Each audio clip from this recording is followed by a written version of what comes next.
Hello everyone મિત્રો, જય દ્વારકાધીશ, જય શ્રી કૃષ્ણ મિત્રો આજે નિફ્ટીની એક્સપાયરી હતી. ઓકે, ગુરુવાર એટલે કે નિફ્ટીની એક્સપાયરી એટલે મિત્રો આજે નિફ્ટીનું મોમેન્ટમ બહુ સારું હતું. ઓકે, બહુ સારું આવું મોમેન્ટમ ઝાઝા ટાઈમ પછી નિફ્ટીમાં જોવા મળ્યું.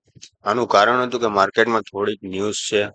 ઓકે, ને પ્લસ આપણે જે રીતના માર્કેટને એનાલિસિસ કર્યું હતું એ જ રીતના માર્કેટે વર્ક કરેલું છે. ઓકે, હવે એ મેં કઈ રીતના કર્યું હતું એ હું તમને આ વિડીયોમાં સમજાવીશ.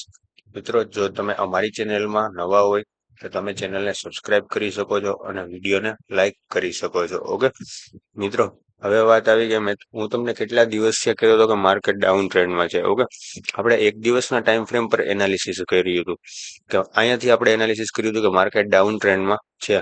માર્કેટ ડાઉન ટ્રેન્ડમાં છે એમ શું કામ એને કર્યું હતું કે માર્કેટ લગાતાર કેટલા દિવસ છે ડાઉન સાઈડ ચાલતું હતું. ઓકે, નાના એવા પુલબેક આવે, રિટેલરોને ટ્રેપ કરે અને માર્કેટ ડાઉન સાઈડ નીકળી જતું હતું.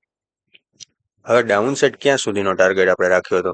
પહેલો ટાર્ગેટ તમને યાદ હોય તો મેં તમને શુક્રવારના વિડીયોમાં કીધું હતું કે અહીંયા પહેલો ટાર્ગેટ આપણે પ્લાન કરીશું. ઓકે, કારણ કે અહીંયા લોટ્સ ઓફ લિક્વિડિટી પડી છે.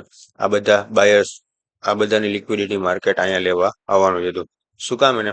કારણ કે માર્કેટે જેવી રીતના અહીંયા આવ્યું છે આ બધી લિક્વિડિટી ભેગી કરીને એક સારો એવો અપસાઇડ મૂવ આપી શકે એટલા માટે. ઓકે, હવે આ લિક્વિડિટી ગ્રેપ કરી અને અહીંયા નીચે આપણને ગેપ ઇમ્બેલેન્સ દેખાણો. ઓકે, ત્યાં માર્કેટે ટેપ કર્યું અને ત્યાંથી માર્કેટે સારું એવું બાઇંગ બતાવ્યું.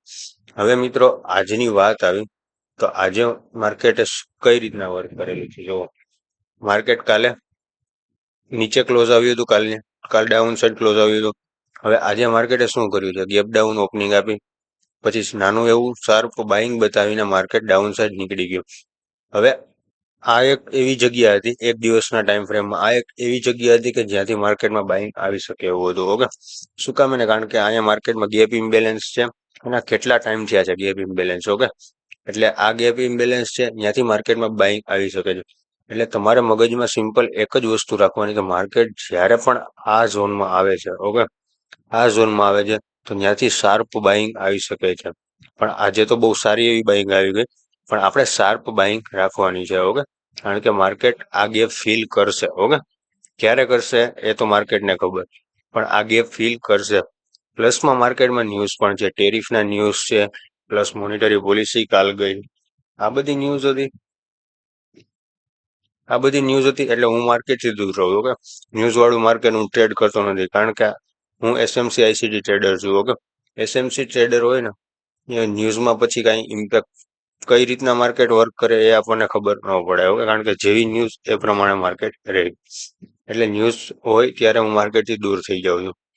હવે તમે જુઓ, જ્યારે આ ઝોનમાં માર્કેટ આવ્યો ત્યારે તમારે કોઈ પણ પુટ સાઈડ વિચારવાનું નથી. ઓકે, આપણે તમે જોશો તો મેં આજે એક ટેલિગ્રામમાં હીરો આપેલો હતો જે પુટ સાઈડનો હતો. ઓકે, એમાં પણ 10 પોઈન્ટ મળ્યા હતા અને પછી આપણો એસએલ હિટ થઈ ગયો હતો. ઓકે, કારણ કે શું કામ એને મેં પુટ સાઈડ કર્યું હતું? કારણ કે તમે 3 મિનિટની કેન્ડલમાં જુઓ, મેં અહીંયાથી લગભગ પુટ સાઈડનો ટ્રેડ આપેલો હતો. ઓકે, મારો ટાર્ગેટ હતો, ના સોરી, અહીંયાથી આપેલો હતો પુટ સાઈડનો, આપણને 10 પોઈન્ટ આ કેન્ડલમાં જોવા મળ્યા હતા. ઓકે, મને એમ હતું કે માર્કેટે આ લિક્વિડિટી લઈ લીધી છે, હવે માર્કેટ ડાઉન સાઈડ કન્ટિન્યુ કરશે. ઓકે, પણ માર્કેટે આ લિક્વિડિટીને રિસ્પેક્ટ આપી નહીં અને વન વે ઉપર નીકળી ગયું. શું કામ નીકળી ગયું?